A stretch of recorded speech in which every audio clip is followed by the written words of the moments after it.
You know, I can still picture the exact moment my whole world just crumbled.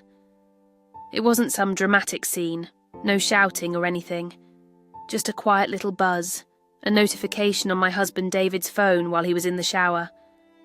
Honestly, I wasn't the type to snoop through David's phone.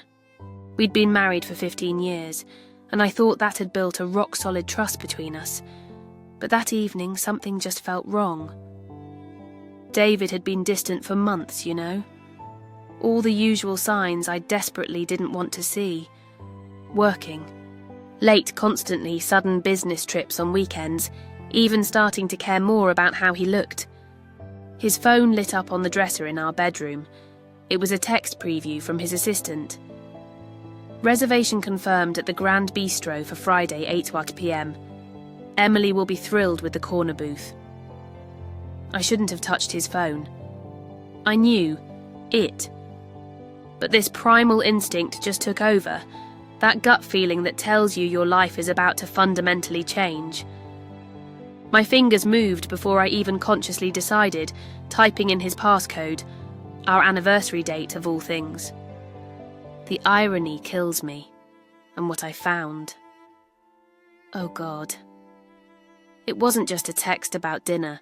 It was a whole secret life laid bare. Messages, photos, plans they were making for their future.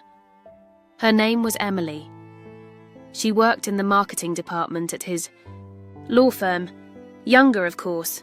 Beautiful, naturally. And get this, she was married too. I just sat there on the edge of the bed, clutching his phone, feeling like I couldn't breathe. 15 years of marriage. Our beautiful house we'd made a home. Our shared friends. All the dreams we'd built together. It all felt like it was built on nothing but quicksand now. Sarah, have you seen my grey tie? David called out from the bathroom, his voice so normal, so utterly everyday, as if he hadn't been systematically dismantling our life, message by message. I carefully put his phone back exactly where it had been, my hands shaking so badly I had to grip them together. It's in the second drawer, I somehow managed to say, amazed my voice sounded so steady when inside I was just screaming. That night, I lay beside him in bed, listening to his quiet, peaceful breathing. Every fibre of my being wanted to shake. Him awake, to demand answers, to scream and cry and let it all out. But something held me back. Pride, maybe. Or maybe just a deeper instinct that whispered there was a better way to handle this kind of gut-wrenching betrayal than just a messy emotional breakdown where he'd probably just lie anyway. The next morning, I kissed him goodbye, just like any other day. Good luck with your big presentation, I said, knowing full well there was no presentation. Just another lie to cover another day of living a double life. After he left, I called in sick to my job at the city college where I teach economics. Then I did something I've never ever done before. I started investigating my own husband. It wasn't hard, honestly. David had gotten careless, so confident in my trust, I guess. His email password was the same one he'd had forever. His calendar was wide open, showing everything, including that special dinner planned for Friday night at the Grand Bistro, one of the most expensive restaurants in Metroville. A dinner that he had told me that morning was definitely not with a client. Then I found something else. Emily's full name in an email chain. Emily Donovan. A quick search on social media and I found her too, and her handsome husband, Thomas, who owned a successful architectural firm called Horizon Designs downtown. My first instinct was to call her husband immediately, just unload everything. But I stopped myself. A hysterical phone call would just give them all a heads up, a chance to get their stories straight and create more lies. No, this needed something different, something they wouldn't see coming. I remember sitting at our kitchen island, staring at my coffee getting cold, when the idea just crystallized. If David wanted a special dinner at the Grand Bistro, well, that's exactly what he was going to get. but with a twist he could never imagine, and honestly I found myself laughing. It was a strange, hollow sound that echoed in our empty kitchen, the same kitchen where David had sworn he loved me 1,000,000 times, where we'd talked about having kids we would now never have, where we'd made plans for a future that was just dissolving right in front of me. "You want dinner, David?" I whispered to myself. "Oh, I'll give you a dinner you'll never forget." That's when I picked up my phone and called the Grand Bistro. The maitre d' was incredibly helpful, bless him. Yes, they did have another table available for Friday night. Yes, it was possible to request a specific location, perhaps right next to the corner booth already reserved under my husband's company account. "A business dinner," I explained smoothly. The proximity would be perfect for potentially joining parties later. The maitre d' understood completely. "A common request, madam," he assured me. Next, I needed to contact Thomas Donovan without setting off any alarms. Luckily, being an economics professor had its perks, including perfectly legitimate reasons to reach out to successful business owners for guest lecture opportunities.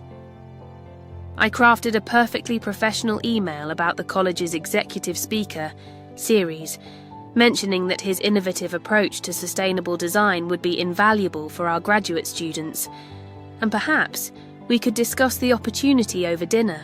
I mentioned I had a reservation at the Grand Bistro on Friday night if that happened to work with his schedule. His response came within a few hours, polite, interested, and available. He had absolutely no idea that his wife would be at the very same restaurant that night, tucked away with my husband in a private booth just feet away. As I closed my laptop, I felt something shift inside me. The paralyzing shock and pain were starting to harden into something else. Something cold, clear, and absolutely focused.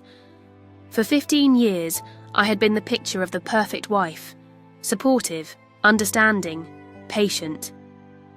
I had built my entire life around our partnership, while David had apparently been building a whole other life around his deceptions.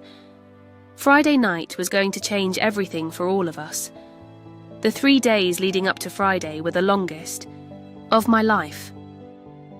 I moved through them like a ghost in my own home, watching David with these new, horrifyingly clear eyes. How had I missed so much? The way he always checked his phone when he thought I wasn't looking. The mysterious calls he'd take in the other room, voice suddenly hushed, the subtle changes in his cologne, his wardrobe. "Got that client dinner Friday night," he mentioned casually over breakfast Thursday morning, scrolling through his phone. "Don't wait up, these things always run late." I just nodded, buttering my toast with hands that miraculously didn't tremble. "Oh, that big corporate merger you mentioned." "Exactly," he said, a wave of relief washing over his face at my easy acceptance. "Just boring shop talk all night, probably." I might go out myself," I offered, watching him. "A colleague suggested we grab dinner." David barely registered my words, already lost in his phone again. "Oh? That's nice, honey." 15 years of marriage and he couldn't even pretend. To be interested in my life for 30 seconds? Had it always been this way?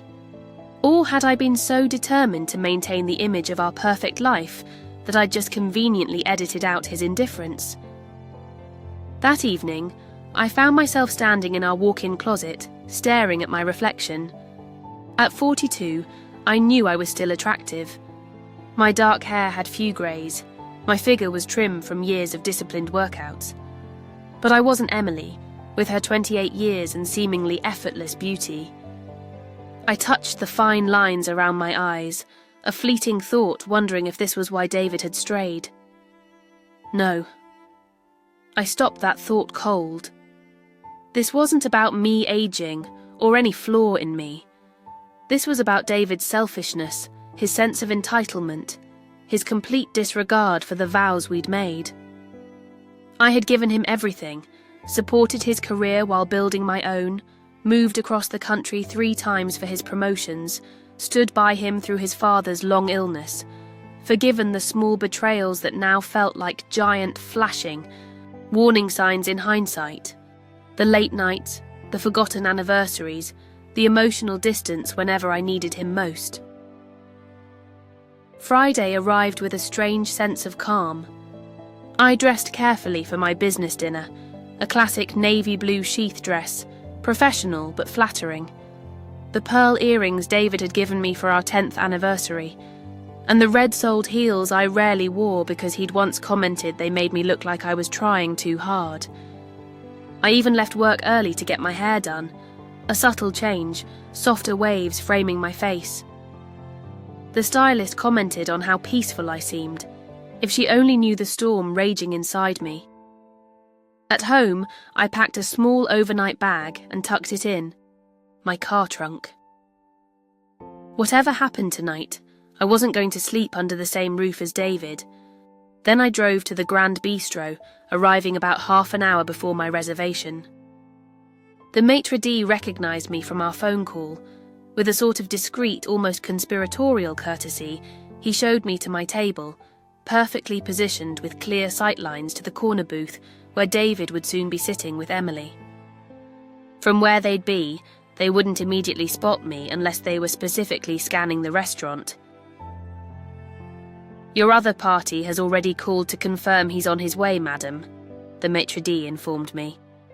I settled in at the bar with a martini, watching the entrance like a hawk. David arrived first, about 15 minutes early. His nervous energy was practically radiating off him. He looked handsome in his best suit, the one I'd helped him choose, for important client meetings. He was quickly escorted to the private booth. 10 minutes later, she arrived. Emily. She was everything I expected, and everything I'd feared. Young, beautiful, utterly confident. She wore a fitted red dress and moved with the easy assurance of someone who had never had to doubt their place in the world. My husband stood up when she approached, his face transforming with an expression of pure adoration I hadn't seen directed at me in years.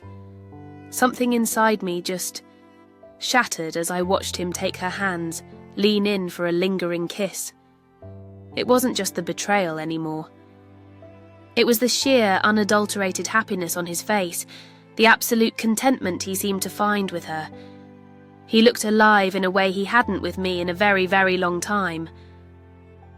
"Sarah Hamilton?" I turned.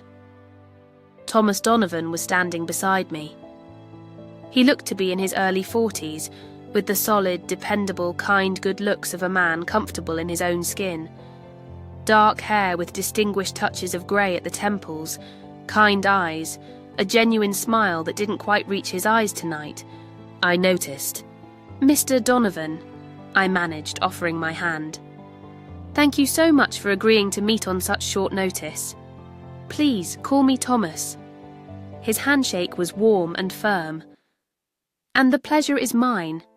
Your proposal about the lecture series is quite intriguing. If he only knew."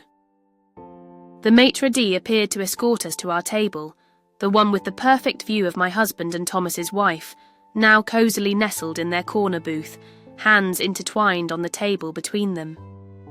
As we settled in, I tried desperately to focus on Thomas, on maintaining the facade of a professional dinner, but my eyes kept drifting back to that booth where David was now pouring champagne, leaning in to whisper something that made Emily throw her head back and laugh with uninhibited joy.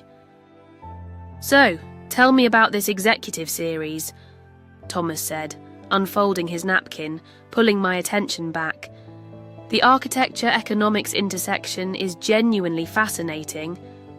I forced myself to focus on him, launching into the well-rehearsed explanation about interdisciplinary education. All the while, my peripheral vision registered my husband's hand now resting on Emily's bare knee under the table. "Sarah?" Thomas's voice broke through my distraction. "Are you all right? You seem a bit distracted."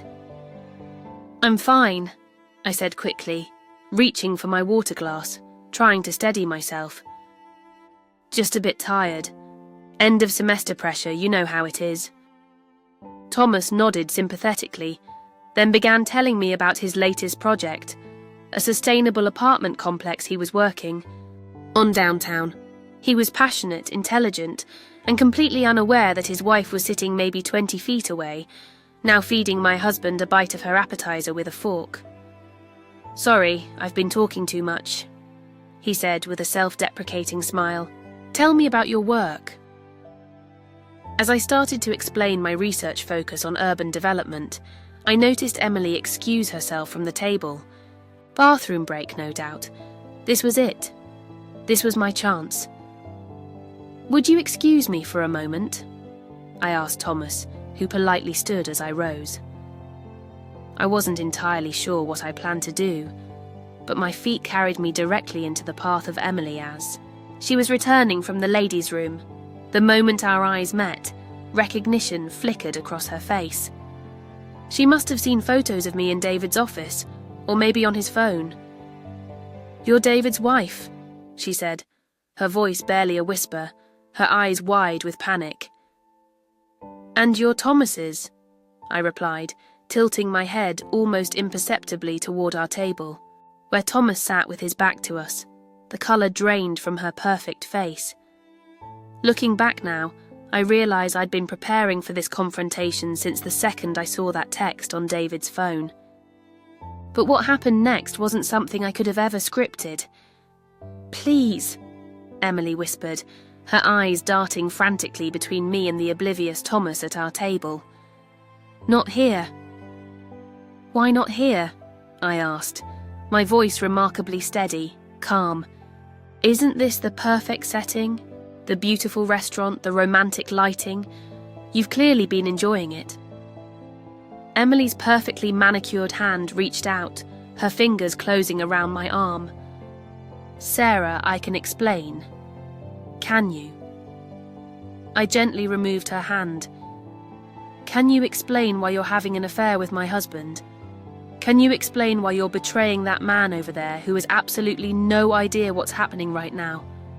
Her eyes welled up with tears. "It's complicated. It always is, isn't it?" I smiled sadly, a bitter taste in my mouth.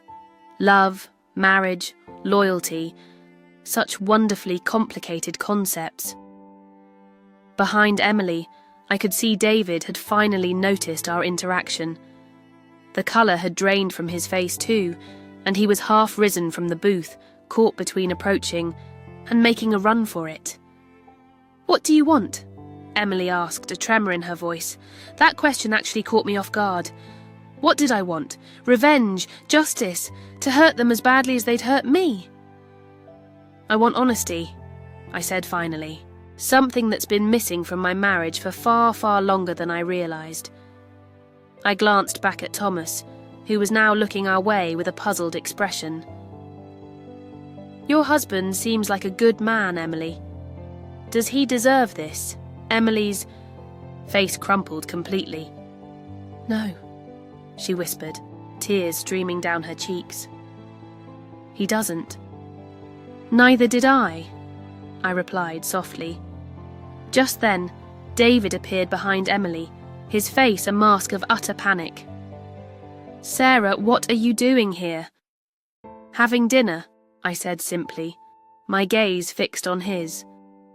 "Just like you." "This isn't," he began, his voice hoarse. "What it looks like?" I finished for him. "David, please, we're well past that point." Thomas approached us then, confusion etched on his face.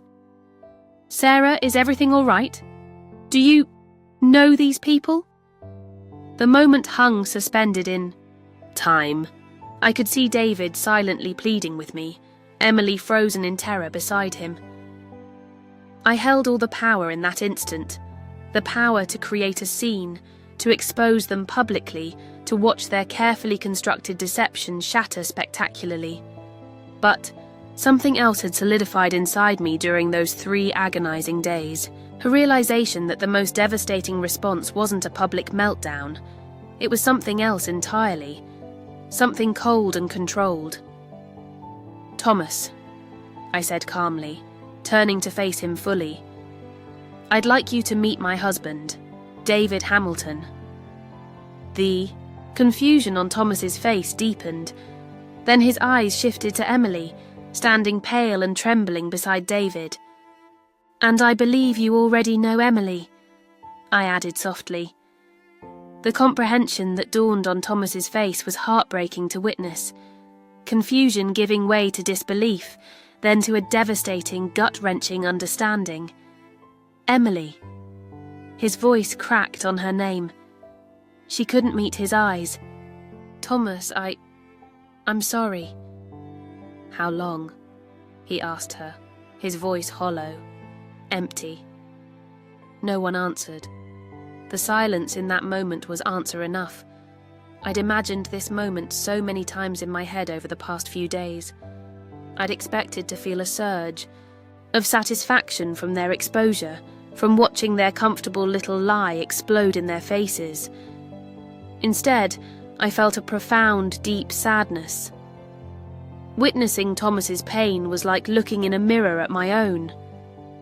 "Perhaps we should continue this conversation somewhere more private," I suggested, acutely aware of the curious glances from nearby tables. David finally found his voice. "Sarah, listen, we need to talk about this." "We certainly do," I agreed. "But not here, and definitely not just the two of us." The maitre d' approached, sensing the palpable tension radiating from our little group. "Is everything all right with your dining experience?" I smiled politely, though it didn't reach my eyes. "Actually, we've had a slight, unexpected change of plans. Could you possibly combine our reservations? It seems we need to have a 4-person conversation now." The poor man looked between the 4 of us, professional enough not to react to the obvious drama. "Of course, madam. Right this way." He led us to a private dining room tucked away from curious eyes and quickly arranged a table for 4. "I'll give you some time with the menus," he said, backing out and closing the door, leaving us in a painful, suffocating silence. We sat there, the 4 of us, the air thick with unspoken accusations and raw hurt, David and Emily on one side of the table, Thomas and I on the other. The physical division felt starkly symbolic. "How did you know?" David finally asked me, breaking the silence. "Does it matter?" I replied, tired. "I suppose not," he conceded, running a hand through his hair. Thomas still hadn't spoken, his eyes fixed on his wife's downcast face. "Were you ever going to tell me, Emily?" he finally asked, his voice barely above a whisper. Emily's mascara had created dark, muddy trails down her cheeks. I don't know," she whispered back. "That's the problem with affairs," I said, my voice surprisingly steady. "They exist in this little fantasy world where decisions never have to be made, where reality never has to intrude. Until it does." David looked at me with something that might have been surprise. "You're being very calm about this. What did you expect, David?" I asked, a bitter edge creeping into my voice. "That I'd throw a glass of water in your face, create a scene, give you the perfect opportunity to call me unstable or hysterical and dismiss everything?" He had the decency to look ashamed. "I've had 3 days to process this," I continued, looking from him to Emily and back again. 3 days of looking back at our 15 years together, identifying all the moments you chose to lie instead of being honest. 3 days of watching you come home and pretend everything was normal. 3 days?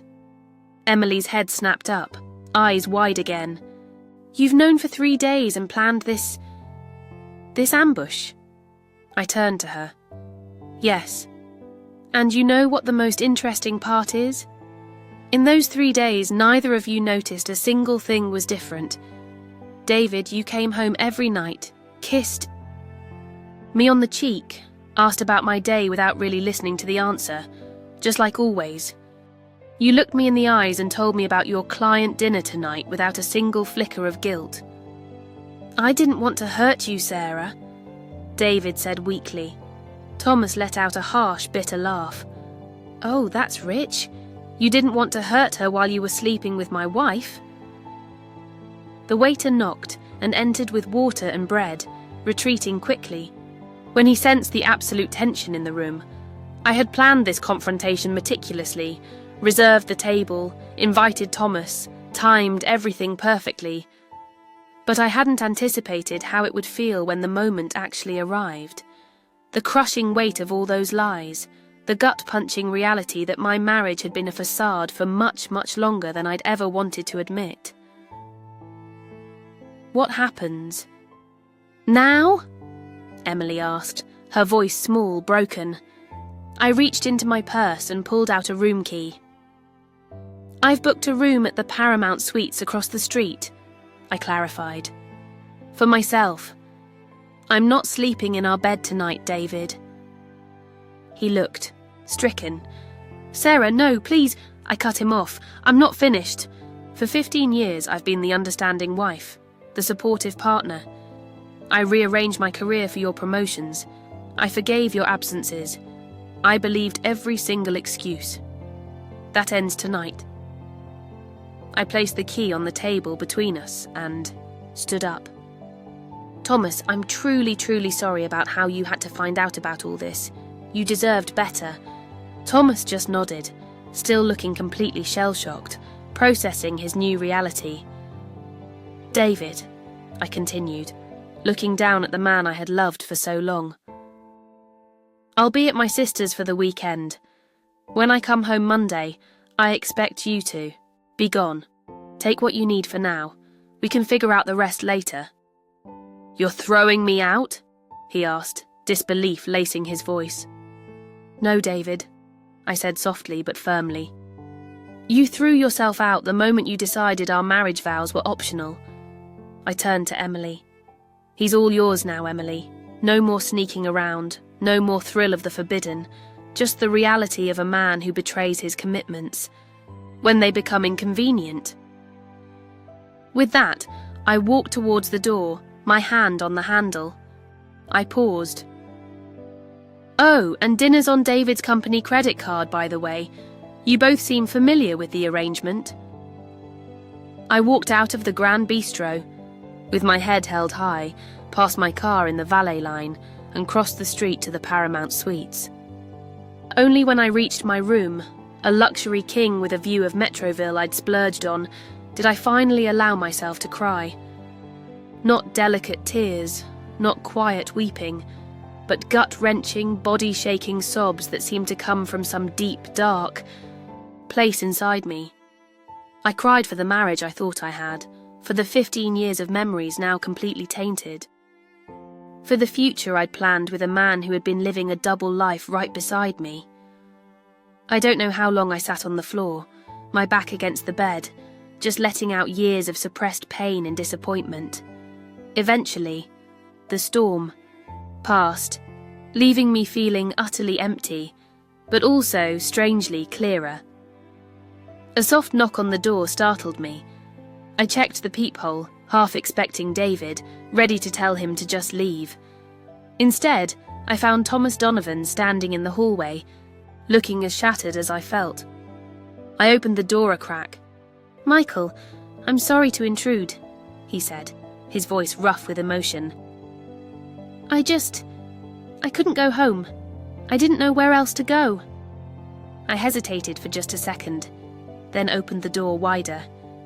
Professional boundaries, social etiquette, none of that seemed to matter anymore after what we had just experienced together. How did you know where to find me? I asked. The hotel. You mentioned crossing the street? He shrugged, looking utterly lost. There was only one possibility. They just told you? I asked, surprised. I might have implied I was your husband, he admitted quietly, looking a bit sheepish. Sorry. Under any other circumstances, I might have been concerned or even annoyed. But tonight we were just two people united by the same devastating betrayal. "Come in," I said, stepping aside. "I'm afraid I look a mess," I added, gesturing to my tear-streaked face. "Join the club," he replied with a sad, weak smile, his own eyes red-rimmed and puffy. We sat in the two armchairs by the window, looking out at the city lights below in silence for a long while. "Did you know?" he finally asked. "Before the text, I mean. Did you suspect anything?" I thought about it honestly. Part of me did, I guess. David had changed, become so distant, but I didn't want to see it. Thomas nodded slowly. "Emily's been working late for months, weekend girls' trips. I trusted her completely, I never questioned it." "That's what makes it so effective," I said, the bitterness returning for a moment. "They trade on our trust. They rely on us not wanting to see the truth." "What are you going to do now?" he asked, turning to look at me. I took a deep breath, the kind that goes all the way down to your toes. Exactly what I said. I'm not taking him back. Not this time. "Just like that?" he asked, sounding a little surprised. "After 15 years? "The 15 years are exactly why," I explained, looking out at the city lights. "This wasn't a one-time mistake. This was a deliberate choice, a sustained deception, to betray everything we built. And from what I saw in his messages, it's been going on for almost a year." Thomas winced. "A year? God! What about you?" I asked gently. He ran his hands through his hair, looking exhausted. "I don't know. We've been married 7 years.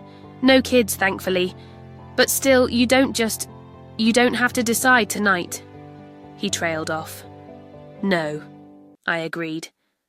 "But I know I can't unsee what I saw. The way she looked at him." His voice broke completely, and he couldn't finish the sentence. I reached out impulsively and took his hand. It was a small gesture, just a simple human connection in the middle of our shared awful pain. Around midnight, Thomas left for his own hotel room. We'd talked for hours, not just about our unfaithful spouses, but about our lives, our work, our dreams. Two strangers finding this completely unexpected connection through a shared trauma.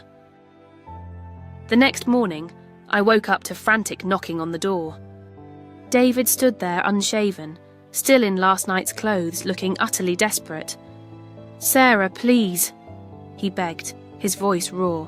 "We need to talk."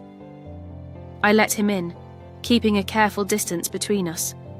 "Did you come alone, or is Emily waiting?" "In the car?" He flinched. That's over. I ended it last night. It was a mistake, Sarah, the biggest mistake of my life. A year-long mistake," I noted quietly. His eyes widened. "You knew how long?" "I saw everything, David," I said flatly. "The messages, the plans for weekend getaways disguised as business trips, the apartment you were looking at together." He collapsed into one of the chairs. "It wasn't real, Sarah. What Emily and I had, it was fantasy, not reality. And that makes it better." "No, of course not," he mumbled, looking down at his hands. "But Sarah, 15 years. 15 years of building a life together. You can't just throw that away." "I didn't," I said simply, looking at him. "You did. With every lie, every time you chose her over me, over us." "I'll do anything," he pleaded, looking up at me, his eyes full of desperation. "Therapy, complete transparency, whatever you need. Just please, don't walk away from us." I studied. The man I had loved for so long, trying and failing to reconcile him with the person who had systematically betrayed me for months. "What's really changed, David?" I asked softly. "You're not sorry you had the affair. You're sorry you got caught." "That's not true," he insisted, standing up again. "I've been tortured by guilt." "You were going to end it?" I challenged, raising an eyebrow. "When?" "Before or after the trip to the coast you booked for next month? Before or after the apartment you put a deposit on?" His face crumpled. He couldn't answer. "How can I make this right, Sarah?" he asked, his voice barely audible. "You can't," I said simply, the words feeling both heavy and liberating. "Some things, once they're broken in that way, they can't be fixed. They can only be acknowledged and left behind. You're really done with me?"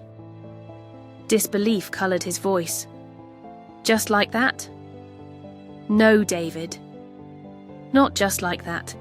After a year of you being done with me while pretending otherwise, after discovering that the man I built my entire life around is capable of sustained, deliberate deception.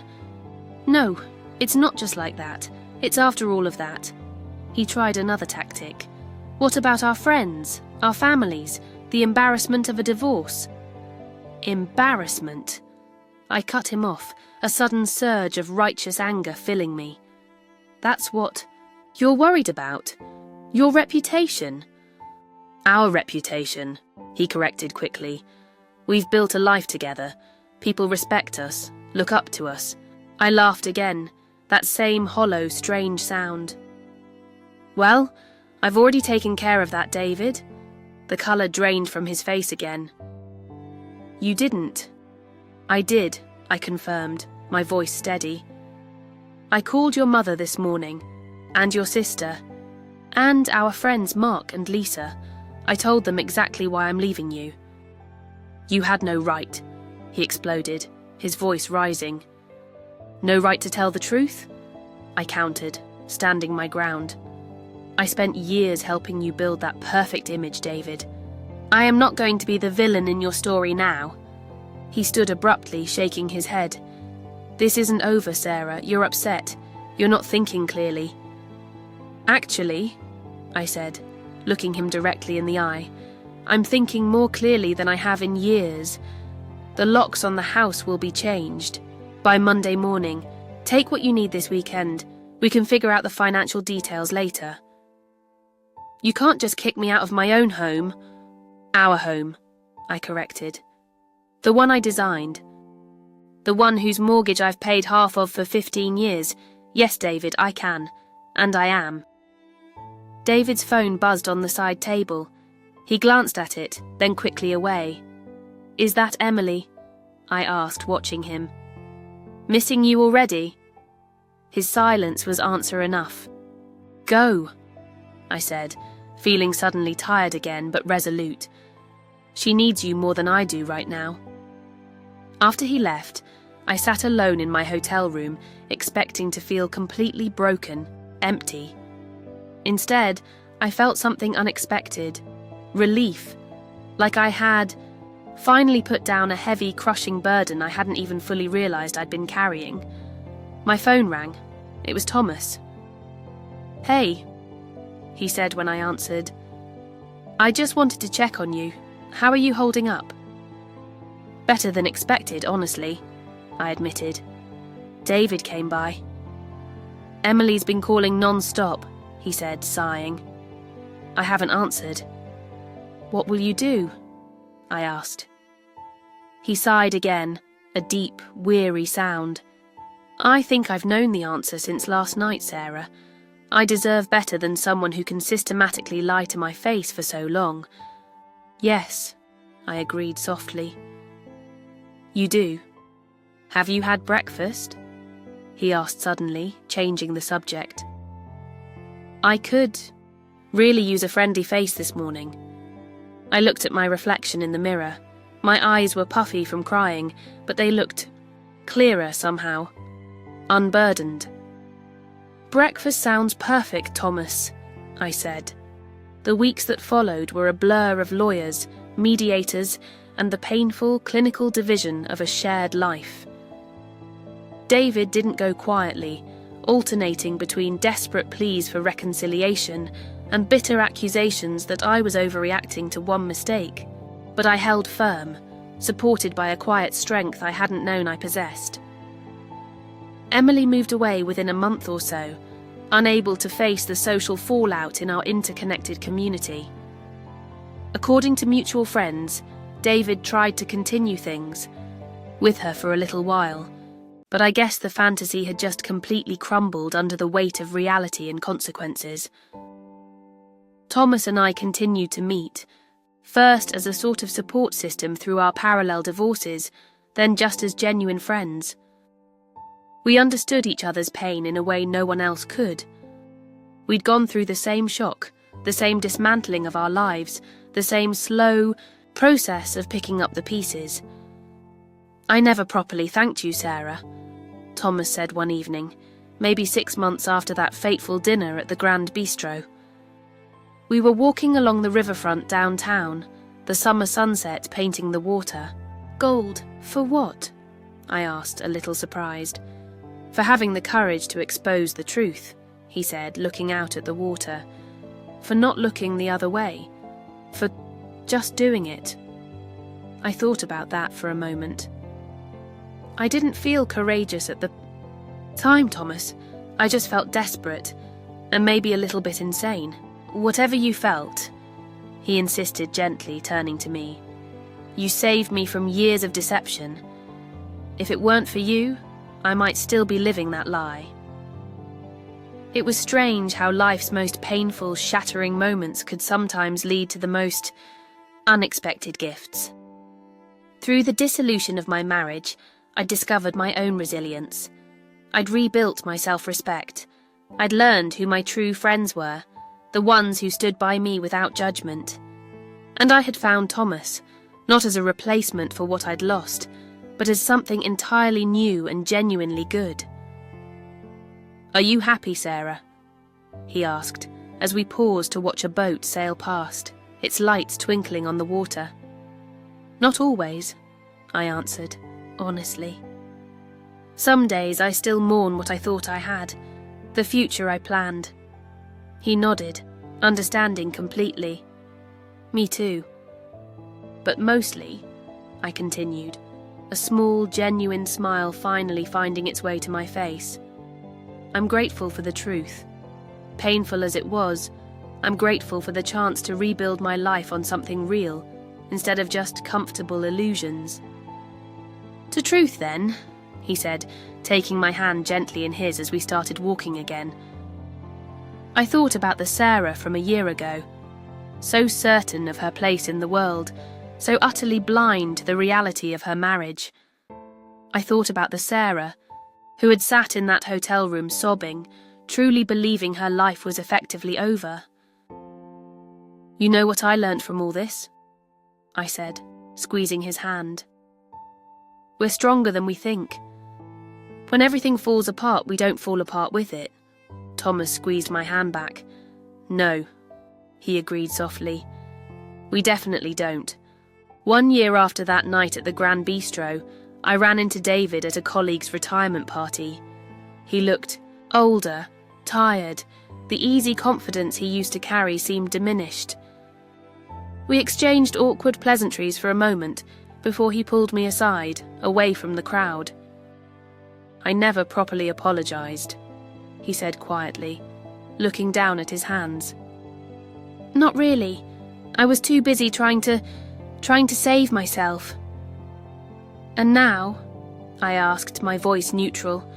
"Now I know what I threw away," he said simply, finally meeting my eyes. "And I'm sorry, Sarah. Truly sorry." I felt a surprising lack of bitterness. Just a quiet finality. "I hope you find happiness, David," I said.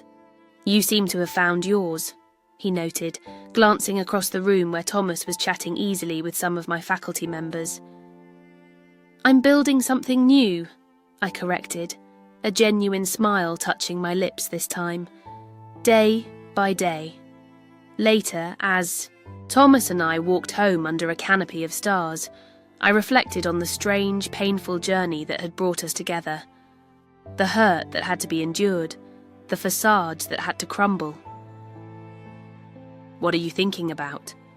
Thomas asked, sensing my quiet mood. "Just how the worst night of my life somehow led me here," I replied, looking up at the stars.